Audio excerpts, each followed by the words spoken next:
إن الحمد لله نحمده تعالى ونستعينه ونستغفره ونعوذ بالله من شرور أنفسنا وسيئات أعمالنا من يهده الله فلا مضل له ومن يضلله فلا هادي له أشهد أن لا إله إلا الله وحده لا شريك له وأشهد أن محمدا عبده ورسوله يا أيها الذين آمنوا اتقوا الله حق تقاته ولا تموتن إلا وأنتم مسلمون يا أيها الناس اتقوا ربكم الذي خلقكم من نفس واحدة وخلق منها زوجها وبث منهما رجالا كثيرا ونساء واتقوا الله الذي تساءلون به والأرحام إن الله كان عليكم رقيبا يا أيها الذين آمنوا اتقوا الله وقولوا قولا سديدا ويغفر لكم ذنوبكم ومن يطع الله ورسوله فقد فاز فوزا عظيما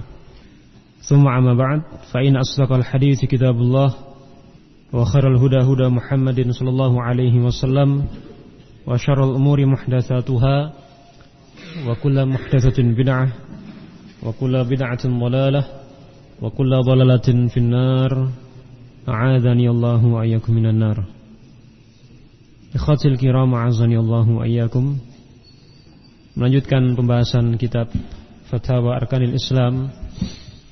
Dan pada kesempatan malam ini kita insyaallah akan mengkaji beberapa pertanyaan yang terkait dengan hukum seputar adzan. Kita baca pertanyaan yang ke-199.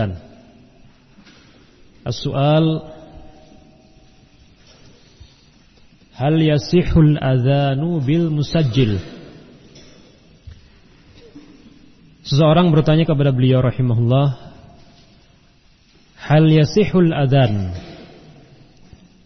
Apakah sah adzan bil musajjil yang dilakukan dengan tape recorder? Al musajjil artinya tape recorder atau rekaman. Ini sebuah pertanyaan yang pernah diajukan kepada beliau rahimahullah, dan merupakan satu fenomena yang masih saja sering kita jumpai di negeri kita. Ketika ada sebuah masjid yang mengumandangkan adzan melalui tape recorder atau rekaman atau yang semisalnya, dengan berbagai motif yang melatar belakanginya. Ada yang beralasan supaya suara azannya lebih bagus, ada yang mengatakan supaya suara azannya lebih keras, ada juga yang tidak sempat azan sehingga harus membunyikan rekaman, atau alasan-alasan yang lainnya. Nah, bagaimana pandangan syariat Islam terhadap fenomena seperti ini? Al-jawab, al-adzanu bil musajjil, Syekh mengatakan, mengumandangkan azan dengan tape recorder atau rekaman atau yang semisalnya, ghairu sahihin, tidak sah. Mengumandangkan adzan dengan rekaman atau yang semisalnya, kata beliau, tidak sah. Kenapa demikian? Li'annal adzana ibadatun. Alasannya beliau jelaskan, karena adzan merupakan sebuah ibadah. Wal ibadatu la buddalaha min niyyah. Dan ibadah itu harus dilandasi dengan niat. Setiap peribadatan harus diiringi dengan niat. Innamal a'malu binniyat, kata Nabi alaihi wasallam. Hanyalah amalan-amalan itu tergantung kepada niatan-niatannya. Dan adzan merupakan sebuah ibadah yang sangat mulia, sebagaimana halnya sholat, puasa, sedekah, dan lain sebagainya. Sehingga adzan juga membutuhkan niat. Sehingga ketika rekaman tersebut diputar, maka terkadang atau bahkan sering muadzinnya tidak ada di tempat, atau bahkan sudah meninggal dunia. Lalu bagaimana akan bisa menghadirkan niat ketika membunyikan rekaman tersebut? Seperti misalnya adanya Al-Munshawi yang masih sering diputar oleh beberapa radio di Saudi Arabia. Padahal Al-Munshawi sudah meninggal beberapa tahun yang lalu.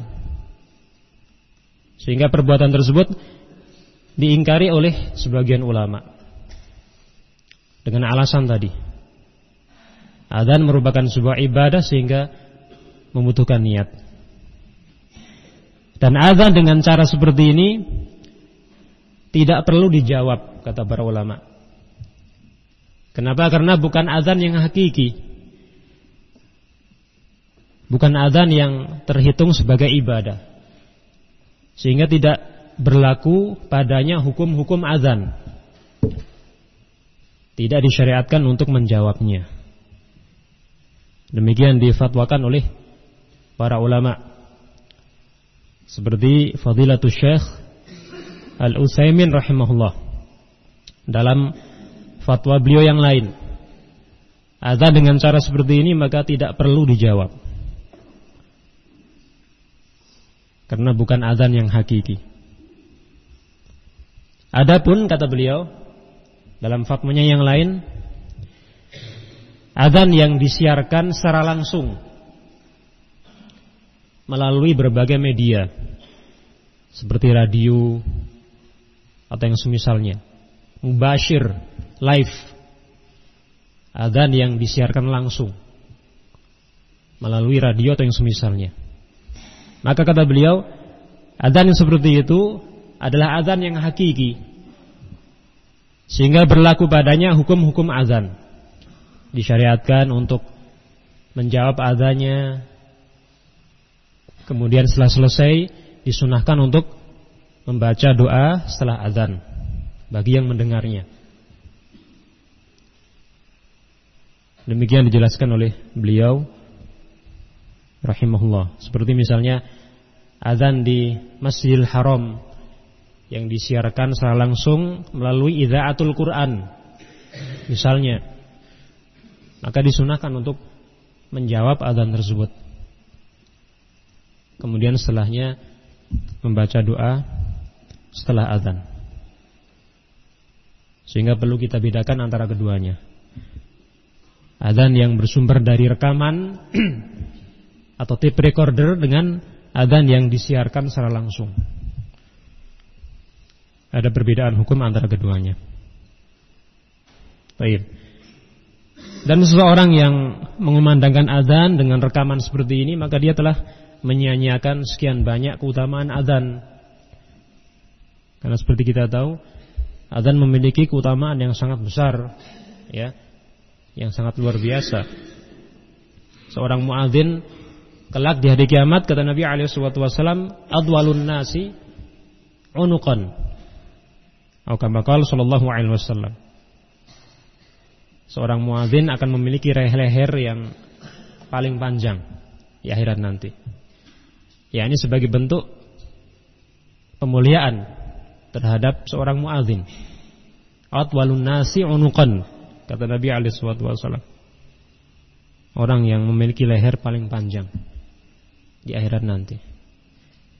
Sebagai apa? Sebagai takrim, sebagai bentuk pemuliaan terhadap seorang muadzin, dan sebagai tanda atau bukti bahwa fulan adalah seorang muadzin ketika di dunia.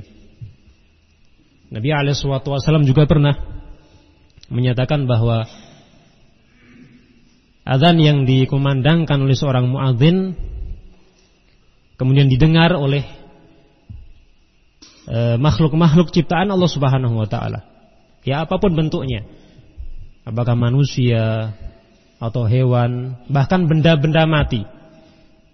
Kata Nabi SAW, semuanya akan menjadi saksi di akhirat nanti. Sehingga semakin jauh jangkauan suara seorang muadzin, maka semakin afdhal, semakin utama, semakin besar pahalanya. Semuanya yang mendengar, baik manusia, jin, hewan, benda mati atau yang lainnya akan bersaksi di hadapan Allah Subhanahu wa taala.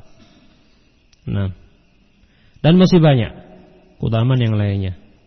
Nah, ketika dibunyikan, diputar rekaman-rekaman tersebut, maka akan terlewatkan sekian banyak pahala yang telah Allah Subhanahu wa taala sediakan bagi seorang muadzin. Nah,